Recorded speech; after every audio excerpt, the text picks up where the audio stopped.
Araw-araw na mga salita ng Diyos.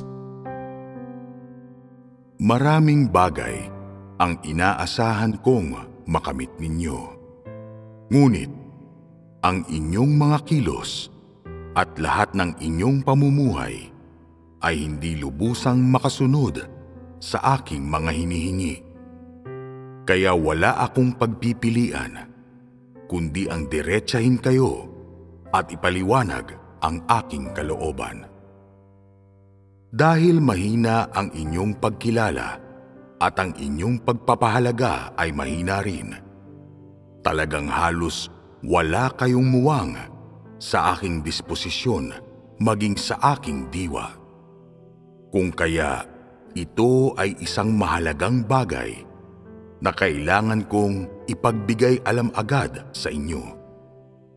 Gaano mo man naunawaan noong una o kahit ikaw man ay handang sumubok na unawain ang mga isyong ito, dapat ko pa ring ipaliwanag ang mga ito sa inyo ng detalyado.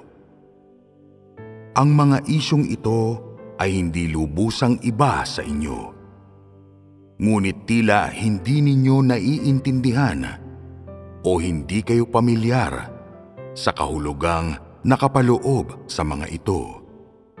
Marami sa inyo ang may malabong kaunawaan at higit dito, bahagya lamang at hindi kumpleto.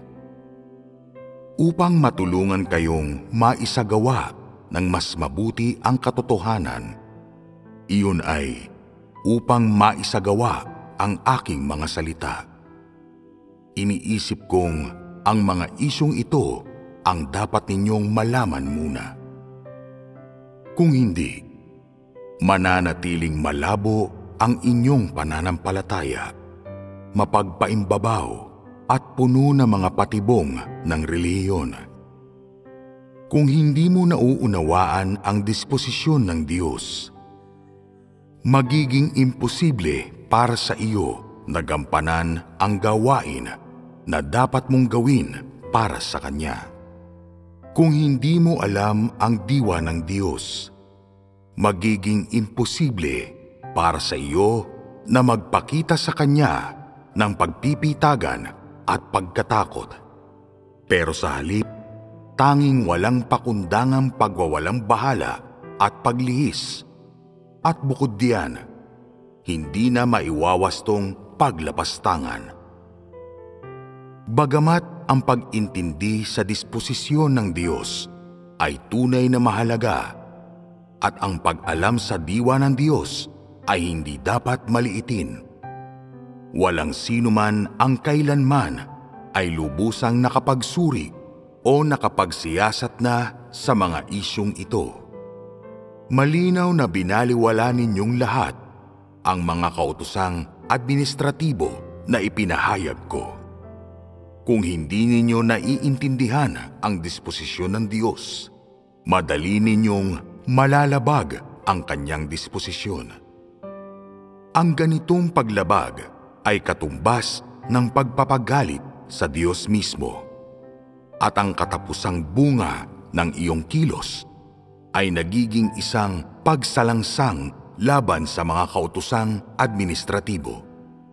Ngayon, dapat mong malaman na ang pag-intindi sa disposisyon ng Diyos ay may kasamang pag-alam sa Kanyang diwa, at kasama sa pag-intindi sa disposisyon ng Diyos ay ang pag-intindi sa mga kautosang administratibo.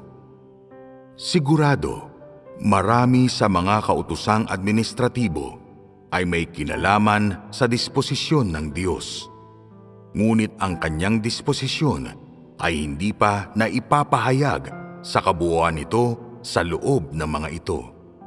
Kaya kailangan ninyong humakbang pa patungo sa pagpapaunlad ng inyong kaunawaan ng disposisyon ng Diyos.